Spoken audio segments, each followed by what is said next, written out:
Have you ever thought about what would have happened if Vegeta never became good? What if he remained evil? What if Trunks was never born because of that? How would the Z Fighters fight the androids if there was no one to warn them in the first place? It could potentially be even worse than the future Trunks timeline. We're talking about an absolute pandemonium. What we're assuming is the following. We have an alternate reality where Vegeta defeats and kills Goku, becomes immortal with the help of the Dragon Balls, transforms into a Super Saiyan, and goes on to completely destroy Frieza, King Cold, as well as the rest of the Frieza Force. Right now, Vegeta is chilling in Universe 6 along with Broly, but what about the Z Fighters? After all, under these circumstances, Trunks is never born. What now? You see, before we begin, in reality, this is just the continuation of our previous video titled, What if Vegeta won against Goku in Dragon Ball Z, where we explained in detail how the Dragon Ball story would unfold in that hypothetical scenario. So now, let's get to the exciting part of the video. I mean, remember, in the future Trunks timeline, future Trunks used the time machine to fix the past and then fix the future. But here in this story, there is no Trunks, no Vegeta either, because the Saiyan Prince is sharing drinks with the Saiyan King of Universe 6. And the worst part is that Goku is not a Super Saiyan yet. Heck, he doesn't even know about it yet. He was killed by Vegeta during the Saiyan saga and was just recently revived thanks to the Namekian Dragon Balls. At the level he is at right now, he cannot even defeat the Ginyu Force. The only good thing here is that Goku doesn't have that heart disease considering how he never stepped foot on planet Yardrat. Now, let me remind you that Goten is born just a couple of months after Cell is defeated. I'm sure you can tell where this is going. Just because there's no Trunks, that doesn't mean all hope is lost, because in this version of the story, the one who inherits the future is Goten. On May 12th at exactly 10 a.m., Android 19 and Android 20 appear and start causing havoc all over the place. Goku, Gohan, Piccolo, Krillin, Tien, Chaozu, and Yamcha arrive at the scene to confront these androids shortly after, but they fail miserably. Well, none of them really stood a chance to begin with, but right about when Goku was about to lose his life at Android 19's hands, a certain someone appears out of nowhere and destroys Android 19 in one swift motion. The Z Fighters are shocked because, naturally, what's another Goku doing here? And why is his hair golden? Well, this is where the new guy reveals himself as Goten, Goku's son and Gohan's brother. He's a Saiyan from the future. Android 20 is surprised by Goten, especially by his Super Saiyan transformation, because although he observed Goku's battle with Vegeta, he had no idea about the Super Saiyan. Though to be fair, the Z Fighters have no idea either. For now, Android 20, or should I say Dr. Gero, flees the scene. As for Goten, well, he asks everyone to help him chase after Android 20, and as they're all on the chase, he explains everything. By the time he was born, the androids had already killed Goku, Piccolo, Krillin, Tien, and Chaozu. They went on to eliminate about 75% of the world's population over the course of the next decade. The Dragon Balls were also rendered useless because of Piccolo's death. The only one still able to fight was his big brother, Gohan. Goten continues and explains that Gohan mentored him for 13 years of his life, but unfortunately, Gohan also lost his life. He was killed a year ago in his timeline. With no reasonable options left, Bulma built a time machine, and that's how Goten arrived here. Of course, when the Z Fighters hear all of this, they are overwhelmed. It wasn't even that long ago when Vegeta ruined everything, and now this? Still, how about the yellow hair thing? What's up with that? Goku asks him, and Goten explains the Super Saiyan transformation and how it was Gohan who showed him how to do it. Although, it wasn't until Gohan was also killed that he became a Super Saiyan himself. They arrive at the laboratory right as Goten finishes the explanation. He declares that they must destroy the lab along with the androids right away. Unfortunately, Dr. Gero is too quick for his own good. He has already activated 17 and 18. Just like how it was in the original story, 17 and 18 activate Android 16 and kill Dr. Gero. Goten is devastated because clearly he is too late. Right there, at that very moment, the sheer weight of the past 14 years begins to overwhelm him. He snaps and launches a full-power special beam cannon, a technique that he learned from Gohan. He doesn't stop and also unleashes a full-power Kamehameha. The other Z Fighters help him out by launching their best attacks. The lab is destroyed, but of course, 17, 18, and 16 barely even felt any of their attacks. Seeing this, Goten asks everyone to retreat at once. Everyone follows through, and they retreat all the way back to the lookout. Once there, Gohan wonders why Goten didn't just use the time machine to get to an even earlier point in time. I mean, he could have warned them about the androids in advance, and they could have trained accordingly. Well, Goten explains that Bulma was only able to create enough fuel for one round trip. The decision to come to this point in time was a strategic decision. It was so that he could find and destroy the lab by chasing Dr. Gero. And yes, they have destroyed the lab, but the androids are also active. So unfortunately, this plan failed miserably. Now, I know some of you were wondering about why Bulma could only prepare enough fuel for one round trip. It's because future Gohan's timeline is actually much darker and much more dystopian than even the future Trunks timeline that we're familiar with. Goten and Bulma tried their best, but the best they could manage was just one round trip. But let's get back to our story now, shall we? Goten declares that now that he is here, he won't be going back until all the androids are destroyed. Well, Goku pats him on the shoulder and points to the hyperbolic time chamber. He asks Goten to train both he and Gohan in the time chamber for 9 months. Why 9 months? months? Well, the time chamber actually only has enough provisions to accommodate 2 people for a year. So if 3 people are able to enter the time chamber at the same time, those provisions would only last 9 months. Just some basic math. And yeah, if you think Goku thought of that, not exactly. I mean, the guy can't even count his own age on his fingers. It's Gohan who helped Goku conclude how many months the provisions are going to last. Since, oh well, who else would? Goten is not sure what to think of this, because if they spend the next 9 months training, the world will be cooked. But just imagine his surprise when Goku tells him that 9 months in the time chamber would only be 18 hours in real life. This completely catches Goten off guard, and naturally, Goten is on board. Meanwhile, Kame suggests something interesting. In the wake of the current events, he asks Piccolo that the 2 of them must fuse and become one individual. This annoys Piccolo, but he understands this is the need of the hour. He has to become strong. Although I mentioned that Piccolo never fuses with Nile in this version of the story, which is why, even after he fuses with Kame, he does not become strong enough to be able to handle the androids. At best, he gets to about Frieza's level. Krillin, Tien, Yamcha, and Chaozu set off to planet Namek once again, because the Earth is going to need a new guardian. Since Goku doesn't know the instant transmission technique, they'll have to use the spaceship. Bulma would like to go too, but right now, she's busy studying and repairing Goten's time machine. Overall, the Z-Fighters have a plan. The Saiyans are going to train, Piccolo is going to keep watch, and the rest of them are going to planet Namek to scout for Earth's guardian. The trip to Namek and back will take 12 to 14 days. But as for the ultimate battle between the Saiyans and the androids, that's going to happen in about 18 hours. Goku, Gohan, and Goten step inside the time chamber. Goku manages to learn the Super Saiyan transformation within the first month. During the 3rd month, he surpasses Goten and becomes the strongest Z-Fighter once again. He is on a roll because he never wants to lose again. And as for Gohan, even after 6 months have passed, he still hasn't managed to become a Super Saiyan. He does get stronger, but then again, what's the point of all that training if he can't even become a Super Saiyan? Unfortunately, the last 3 months of training also failed to turn Gohan into a Super Saiyan. When the 3 of them exit the time chamber, Piccolo immediately throws them a few senzu beans and takes them to a city in the east, where the androids are causing unprecedented levels of chaos and destruction. Once there, the Saiyans and Piccolo confront the androids. Goku takes on 16, Goten takes on 17, while Gohan and Piccolo take on 18. The battle begins, and I'll be honest, the androids are still the stronger side. Goku is completely outmatched against 16. Gohan and Piccolo never stood a chance against someone like 18, but Goten is the only one who manages to contain his opponent. If Goten had continued, he would have killed 17. However, he gets distracted by 18's onslaught on Gohan and Piccolo. A sudden chill runs down Goten's spine. 18 was about to kill Gohan, while Goku had his hands full with 16. Goten ignores his own battle just to interrupt and kick 18 before she could kill Gohan. He succeeds in saving Gohan, but 17 appears right behind Goten and pierces his heart with his hand. Goku, Gohan, and Piccolo are left stunned, as their savior from the future is just casually killed right before their eyes. In his final moment, Goten tells Gohan that he'll leave the rest up to him and Dad. This is it. Goten's death triggers something inside Gohan. Gohan's rage reaches its limit, and just like that,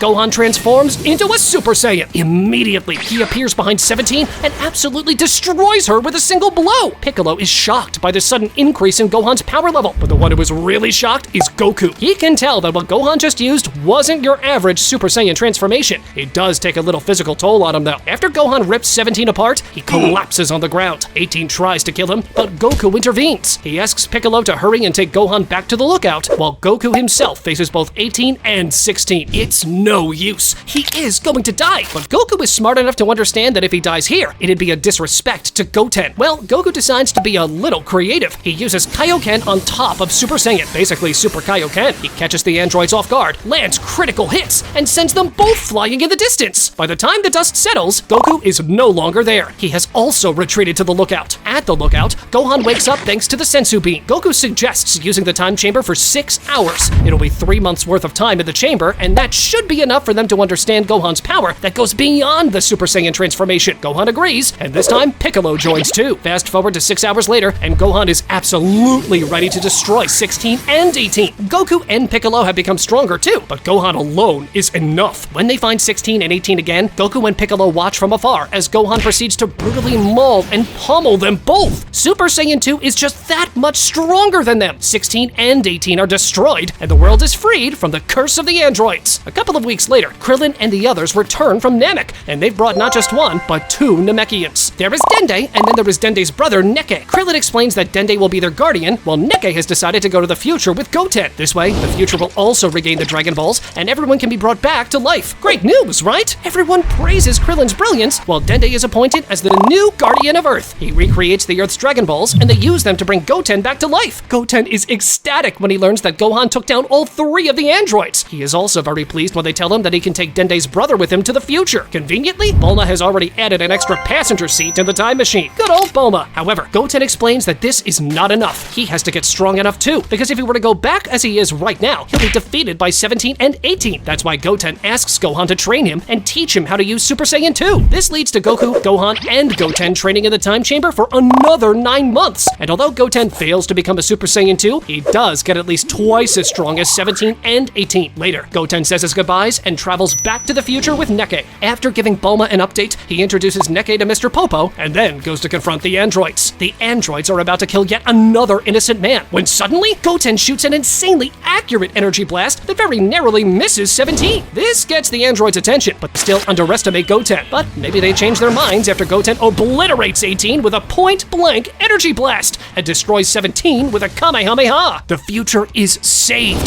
Nekke revives Shenron, and everyone who was killed by the androids in the past 14 years is brought back to life. Goten uses the second wish to erase everyone's memories and make them think there was a climate disaster that caused such insane destruction in the world. Of course, the Z Fighters as well as Bulma and the others know the truth, but as for the common people, they all forget about the androids. However, Goten still can't shake the feeling that there is something wrong. He feels that he is still missing something. Yes, he does. He still doesn't know about Cell. Back in the past, they destroyed Dr. Gero's lab and indirectly killed Cell, but Cell is still around in this world. And the most dangerous thing about this is that no one knows about Cell. He could steal the time machine, go back to the past, and ruin everything. Fortunately, Goten's pragmatism wins. He searches for Dr. Gero's lab and finds Cell's pod in the basement of the lab. When Goten looks into what's going on, he is flabbergasted. The creature is being created by a supercomputer that has collected cell samples from the Earth's strongest warriors. One of the remote tracking devices of the supercomputer followed Vegeta and also managed to get genetic information of both a Super Saiyan and Frieza. Goten has no clue, but he can tell that whatever's being cooked up in there, it's bad news. Goten takes a step back and unleashes a Kamehameha. He wipes sweat from his face and returns back home. Little did he know that Cell survived the Kamehameha. 3 years later, Imperfect Cell enters the chat, but by that point, Goten's strong enough. He destroys Cell as naturally as he breathes. And just like that, both the past and the future have been freed. Click on this video where we present 28 facts you probably never knew about Son Goku. Go on, check it out!